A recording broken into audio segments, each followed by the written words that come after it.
પ્રભુના સ્વરૂપમાં ચાર વસ્તુઓ છે જે જાણવાની છે: નામ, રૂપ, લીલા અને ધામ. પ્રભુનું નામ શું, એમનું રૂપ કેવું, એમની લીલા કેવી અને લીલા કરે એ ધામ કેવું. ઇન ધ મોડર્ન એરા, આપણે જે સમયમાં જીવી રહ્યા છે, સામાન્ય રૂપે એવું ન કહી શકાય કે આ ભક્તિનો યુગ છે. શ્રી મહાપ્રભુ તો કહે છે, કલૌ ભક્ત્યાદિ માર્ગાહિ દુસ્સાધ્યાય ઇતિ મે મતિઃ. અહીંયા આ યુગમાં ભક્તિ કરવી દુસ્સાધ્ય છે, સુસાધ્ય નથી, બહુ સરળ નથી. ભક્તિ કરતો હોય એને ટોન્ટ પણ સાંભળવા પડે, ભક્તિ કરતો હોય એની પરીક્ષા પણ થાય. ઘણીવાર એવું પણ અનુભવ થાય કે જે સેવા નથી કરતો, ભક્તિ નથી કરતો, ધર્મનું કાર્ય નથી કરતો, એ વધારે સુખી છે. અને જે સેવા કરે છે, ભક્તિ કરે છે, પ્રભુનું નામ લે છે, સત્કાર્યો કરે છે, એને કોઈને ભવરોગ છે, કોઈને ગ્રહરોગ છે, કોઈને ધનરોગ છે, વિભિન્ન પ્રકારના રોગોથી ગ્રસિત છે. ત્યારે પ્રિયજનો જાણજો, exam is only taken of the one who is qualified. પરીક્ષા એની જ લેવાય જે પરીક્ષા આપવામાં સામર્થ્યવાન હોય. અને પ્રભુએ આપણને સામર્થ્યવાન સમજ્યા છે કે એમના સ્વરૂપને, એમના નામને, એમની લીલા અને ધામને જાણવા માટે, સમજવા માટે અને એનો અનુભવ કરવા માટે આપણે પુષ્ટિજીવો સામર્થ્યવાન બનીએ, એવી એમની ઈચ્છા છે. એટલે પરીક્ષા લઈ રહ્યા છે. આ યુગમાં ભક્તિ કરવું શ્રી મહાપ્રભુ શિક્ષા શ્લોકીમાં બહુ સુંદર બતાવે છે કે કલિભુજંગ માસાદિતમ, આ કલિયુગ રૂપી જે કાલ સર્પ છે,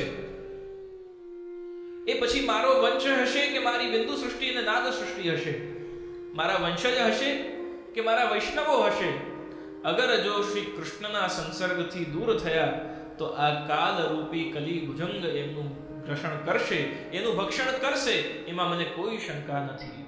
ત્રણ સ્વરૂપ એવા છે કે જે અદેય દાતા છે. સર્વોત્તમજીમાં શ્રી મહાપ્રભુજી ને શ્રી ગુસાઈજી અદેય દાન દક્ષષ્ટ મહોદાર ચરિત્રવાન આ નામથી સંબોધન કરે છે. પુષ્ટિમાં ત્રણ સ્વરૂપ એવા છે જેમને મહોદાર ચરિત્રવાન, અદેય દાનના દાતા કહ્યું છે. પહેલા તો નંદ બાબા. જો નંદ બાબા નંદ ઘરમાં નંદ મહોત્સવ થાય અને ત્યારે પોતાને લાલાને ઘરની બહારના આંગણામાં નંદ ભવનના આંગણિયામાં બાળક રમતા જોયું, જો નંદ ભવનના એ આંગણમાં લાલને, શ્રી ઠાકોરજીને જો દર્શન કરવા માટે ન પધરાવે તો એ દર્શનનો સુખ બ્રજવાસીઓને મળે નહીં. નંદસ્વાત્મજ ઉત્પન્ને જાતા લાદો મહામના આહુય વિપ્રાન વેદ જ્ઞાન સ્નાતા શુચિર અલંકૃતા. દશમ સ્કંદ.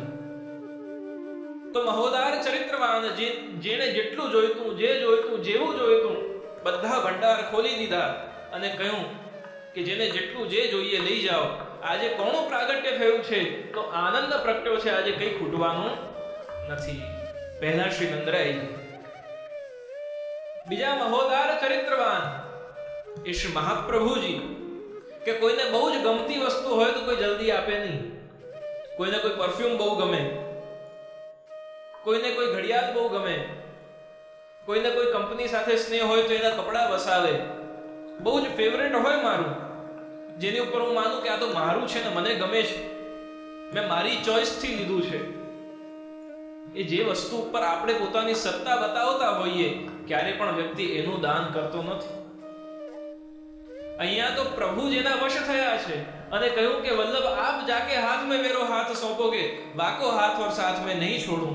એવા શ્રી મહાપ્રભુજી એ ઠાકોરજીને શું કરે છે તો જીવ શરણે આવે, બ્રહ્મ સાથે સંબંધ થાય અને બ્રહ્મ સંબંધ થતાની સાથે ये ठाकुर जी की सेवा करियो, मैं अपनो प्राण और सर्वस्व तो को सौंप રહ્યો. જે પોતાનું સર્વસ્વનું દાન કરી દે એવા અદેય દાતા, જે ક્યારે પણ ન આપી શકાય, જે ઋષિ મુનિઓના હજારો વર્ષોની તપસ્યા પછી એક ક્ષણ માટે આવે અને એક ક્ષણ માટે આવીને ઈચ્છા પૂછે કે શું માંગવું છે, તથાસ્તુ કહીને અંતર ધ્યાન થઈ જાય. એ પરબ્રહ્મને આપણા ઘર આંગણે આપણા માથે પધરાવી આપણા હાથે આરોગે છે, આપણા હાથે જાગે છે, આપણા હાથે પહોળે છે, આપણા હાથે પલ્લે ઝૂલે છે. જેમ રાખો, જેવી રીતે રાખો, જે આરોગાવો એ આપણા સુખમાં સુખી થાય છે. એવી કૃપા કરનારા અદેય દાતા શ્રી વલ્લભ છે. અને ત્રીજું સ્વરૂપ જે અદેય દાતા છે, મહોદાર ચરિત્રવાન છે, એવું કોણ પુષ્ટિમાં?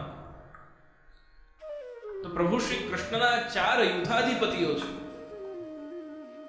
સાત્વિક, રાજસ, તામસ અને નિર્ગુણ ભક્તોના અધિપતિ છે એવા શ્રી રાધા સહચરીજી, શ્રી ચંદ્રાવલીજી, શ્રી સ્વામિનીજી અને ચોથા શ્રી યમુનાજી. નિર્ગુણ ભક્તોના અધિપતિ આ કલિકાલમાં અગર કોઈ જીવને પ્રભુની નિત્ય લીલામાં પ્રવેશ જોઈએ, ઠાકોરજીની લીલા કેવી થાય, તો અહીંયા કોઈ મેડિટેશન કરીને આંખ બંધ કરીને વિચારવાનું છે કે આવું કર્યું હશે ઠાકોરજીએ, આવી રીતે મુરલી વગાડી હશે અને ગાયોને બોલાવી હશે. આ બધું વિચાર કરવાની આવશ્યકતા નથી. અહીંયા તો લીલા પ્રગટ દેખાઈ.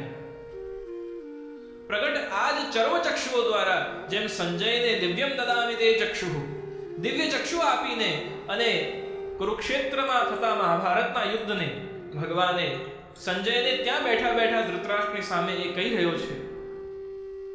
જેમ અર્જુનને વિરાટ સ્વરૂપનું દર્શન કરાવ્યું અને ત્યારે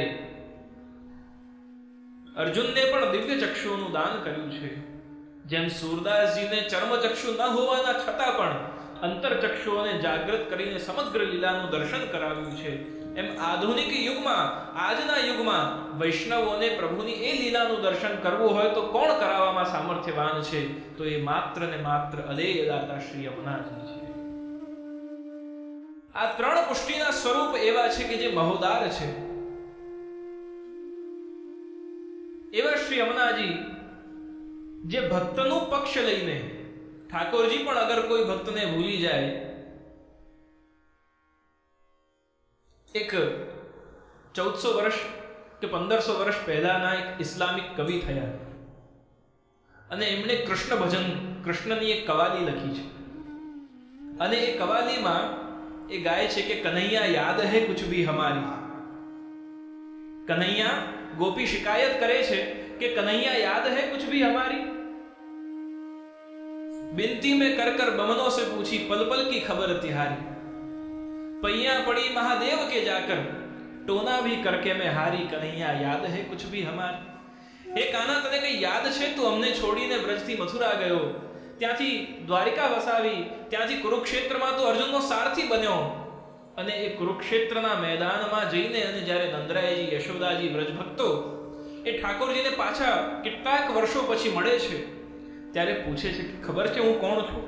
યાદ છે તને તે ત્યાં કેવી લીલા મારી સાથે કરી હતી? હું દહીંની મટકી લઈને જઈ રહી હતી, મારા માથા પરથી તે ફોડી નાખી.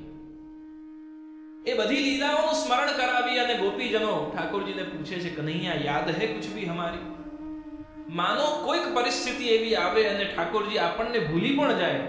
પ્રભુનો એ સ્વભાવ નથી કે જે શરણાગત છે એને ભૂલી જાય, પણ કંઈક દોષ એવો બન્યો હોય, કંઈક અપરાધ બન્યું હોય, કોઈક વૈષ્ણવ સાથે આપણે અવ્યવહાર કર્યો હોય, ગુરુનો દ્રોહ કર્યો હોય, પ્રભુ માટેનું વિચાર્યા વગર ક્રિટિસિઝમ, બેડ માઉથિંગ કર્યું હોય, ટીકા નિંદા આલોચનામાં પડી ગયા હોઈએ, મન વચન કર્મ દ્વારા ક્યાંક પણ કોઈક દોષ બન્યો હોય અને પ્રભુને મનમાં એવું થાય કે ક્યાંક આનામાં હજી કોઈક દોષ છે, ત્યારે પ્રભુ અગર જીવનું વિસ્મરણ કરે છે તો ત્યારે શ્રી યમુનાજી જઈને પ્રભુને પાછું કહે કે પ્રભુ આ જીવ તો આપનો છે. એ કરનાર શ્રી યમુનાજી છે.